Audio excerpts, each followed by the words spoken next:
Hello everyone, welcome back to the next lecture for Geography 101 Earth Systems.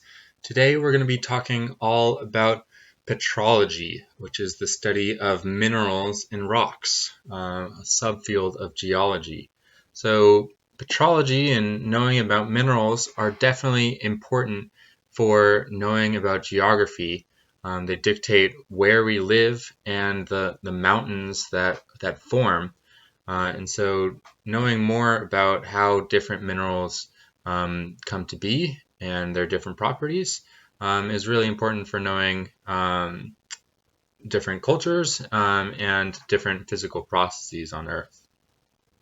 So I know that geology and mineralogy may not be everyone's most favorite topic, like it might be mine. So I've interspersed a few memes and jokes that you'll have to suffer through this lecture. Hopefully you'll be able to enjoy my dad humor more than anything else. But we'll see. So minerals are anything that has the following properties. So all minerals are solid. There are no liquid or gaseous minerals. Minerals are also inorganic, which means that they don't have any chain carbon atoms. They're naturally occurring, so you have to be able to find them out in the outdoors. They're not produced in a lab. They have a definite chemical composition, which means that they have a specific chemical formula associated with them. And they also have an ordered internal structure, which is also known as it's having a crystalline structure because it has a regular pattern to how its atoms are oriented. For example, here is the structure for halite, more commonly known as table salt. And you can see here you have the atoms of sodium and chloride that form this cube-like structure. So that's just one example of the structures that can form to make a mineral. There are 7 different types of orientations that a mineral can take. Cubic, like we just saw. There's rhombohedral, where it's kind of like a parallelogram that has all equal side lengths, but one of those angles between the atoms is tilted. You can have a hexagon that has one of its angles being at 120 degrees for its major axis. A tetragon, where you have it's kind of like a rectangular box where one of the lengths of this box is longer than the others or shorter. You have orthorhombic structure, in which all of the side lengths are not equal to each other, but all of the angles are still 90 degrees. So this is a box without any square faces. There's monocline, which all of the sides are different lengths, and also only 2 of the angles are 90 degrees. And then there's triclinic, where everything just goes out the window, and none of the side lengths are the same, and none of the angles are equal to 90 either. But still, this pattern repeats over and over to form the crystal. So there are a number of different common minerals that make up the minerals that we find on Earth. And so the most common ones are the ones that we're going to go into today. And so we can see the distribution of different minerals within the Earth's crust. These are different than the minerals that you would find in the mantle, for example. But here at the crust where we live, this is what we tend to see. More than half of the minerals on Earth are Feldspar, so that's either plagioclase feldspar or alkali feldspar. And then the next most common is quartz, and then pyroxenes, amphiboles, micas, and then a collection of other minerals. So let's start with the most common. So that's feldspar, and you've probably seen a rock similar to this before. It's a very common rock. And so you can see here that actually the East Coast, and especially the southern East Coast, doesn't have as much feldspar as the rest of the United States. You have a lot of feldspar, especially in the Sierra Nevada range and the Cascade range that form there. So feldspar is a combination of an atom along with silicate, aluminum, and oxygen. And so whatever this X is how we classify what type of feldspar it is. And so usually that is either potassium, forming potassium feldspar or K-spar or orthoclase, which is the name of a feldspar that has potassium for that X. You can have sodium, and that would be sodium feldspar or albite. And then there's calcium, so calcium feldspar, which is anorthite. And so usually you have a mix of these three different elements as well. So when you have a mix of both potassium and sodium, you have alkali feldspars. And then when you have a mix of sodium and calcium, you have plagioclase feldspars. And so we can classify these different types of feldspars by their different properties. Generally, albeit not always, potassium feldspar, K-spar, or orthoclase generally has a pinkish color, whereas sodium-rich feldspars or plagioclases have a more pale white color, and then calcium-rich feldspars generally have a darker color. And we can use that as well as whether the rock has striations in it in order to classify it.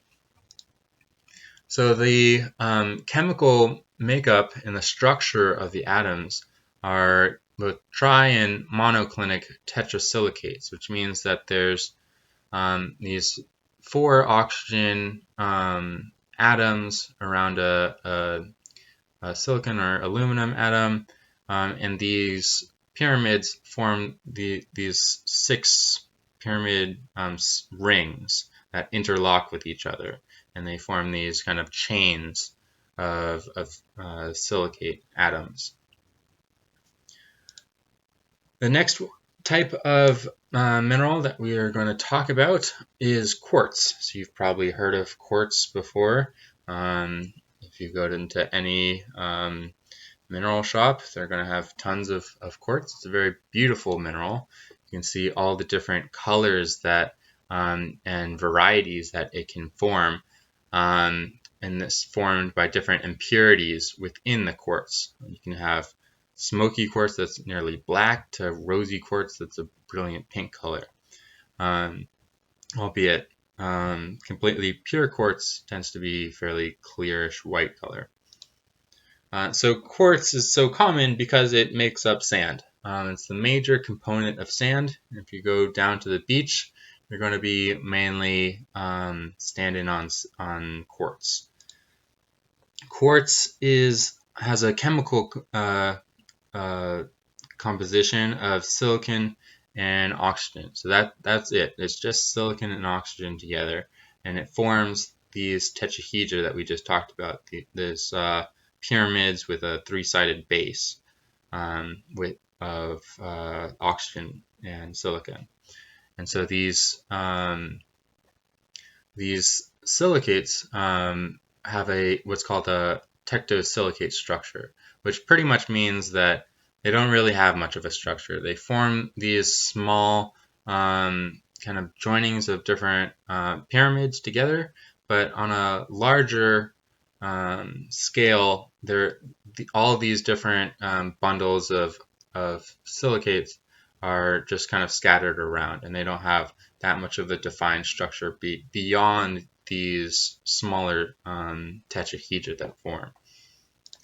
And as a result, quartz can have some interesting properties. It has a property called conchoidal fracture, which means because there's not a much larger crystal structure and it's just the kind of smaller silicates that are touching each other, then you can have curved fracture surfaces, and conchoidal meaning curved, unlike a lot of minerals that only fracture along straight planes or cleavage planes, as we like to call them. Another interesting thing about quartz is that it can form shocked quartz. If you expose quartz to a whole lot of pressure, then it will form these kind of micro fractures, and it will look like these concentric rings when you put it under cross-polarized light. And the reason why shocked quartz is so interesting is because it forms during meteorite strikes. When a meteor hits the ground and hits a patch of sand, it will completely change the structure of the mineral, and it forms shocked quartz. And so whenever we see shocked quartz in the geologic record, we know that most likely there was some sort of meteor impact that happened during that length of geologic time. The next mineral that we're going to talk about is olivine. So olivine is the most common mineral in the upper mantle, albeit it's very uncommon at the surface just because it weathers rather quickly. And the most notable thing about olivine is that it has a lot of magnesium and iron in it. You can see here that it's magnesium and iron atoms attached with silicon and oxygen. And these are all the magnesium and iron atoms within its crystal structure. And because of that, olivine is one of the most mafic minerals. So mafic meaning that it has a lot of magnesium and iron in it, whereas the opposite would be felsic. A mineral that doesn't have a lot of magnesium and iron in it. So that's what gives olivine and mafic materials a darker color than felsic materials. And we can see that here in this chart. This is a chart from ultramafic to felsic rocks. In ultramafic, such as a peridotite or a basalt, and a felsic rock such as granite. And so the felsic rock will be mainly composed of feldspars, both potassium feldspar and plagioclase that we just talked about, and quartz, along with a few other minerals. Whereas the mafic rock will be mainly composed of olivine and pyroxenes that have a lot of iron and magnesium in them. And what's notable about that is that olivine and mafic rocks in general tend to have a higher melting point than felsic rocks that tend to melt more easily. And because of that, we get what's known as the Bowen's reaction series. The Bowen's reaction series dictates the progression of crystallization within a magma layer. So when you have a big plume of magma in the Earth's crust, that's that liquid rock, as that liquid rock cools, it'll start to form crystals. So minerals start to form. And that progression of which minerals actually start forming first is dictated by the Bowen's reaction series. And because olivine has one of the highest melting points, it also means that it crystallizes first. And so you have olivine that crystallizes, and then pyroxenes, and then feldspars and micas, and then last is quartz. So quartz is always the last thing that tends to crystallize within a matrix of materials. And so oftentimes, if you look at it under the microscope, it tends to kind of just fill in the gaps between the other minerals. The next mineral that we're going to be talking about is a class of minerals called micas. And here's two examples of micas. So this is biotite and muscovite, the biotite being the black version, and muscovite being a more white or yellowish color generally. And so micas are formed, a common metamorphic rock, which means that they form under high pressure.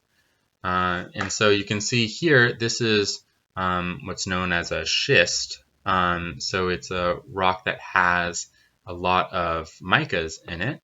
And it's very shiny, and as we say, schistic, because micas tend to have a high luster, or they're very shiny because they have a platy structure, and therefore that acts as kind of a mirror to reflect light. The reason why they have that platy structure or layered structure is because of their how the atoms are arranged. So micas are known as phyllosilicates. You may have heard of phyllo bread. That's just bread with a lot of layers in it. So micas also have a lot of layers in it. And these layers are composed of layers of silica, oxygen, and usually aluminum and potassium or some other atom. And so these silicate and oxygen layers are then bound together with kind of weaker bonds with some other atoms, such as potassium. And so the bonds within the layers are significantly stronger than the bonds binding these layers together. And therefore, micas tend to be very flaky. These layers can just flake off and shear past each other. Graphite is another example of a mica, and the reason why we can use it as a pencil is because small flakes of that graphite is flaking off onto your paper. So then the last mineral that we're going to talk about is a class of minerals called carbonates. And carbonates generally form underwater, and they form due to animals, usually, that form them into their shells.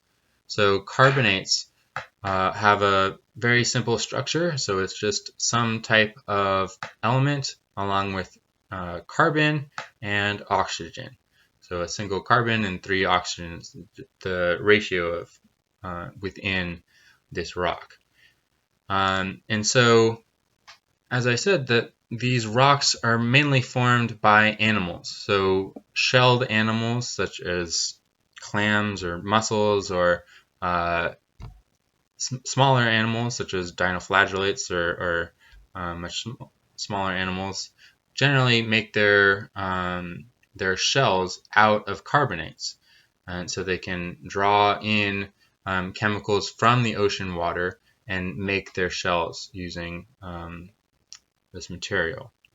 And you can see some of these shells here that have not completely morphed into the rock yet, that are still present, and this is a carbonate rock here. There are a number of different types of carbonates depending on what this atom or this element is in the chemical structure.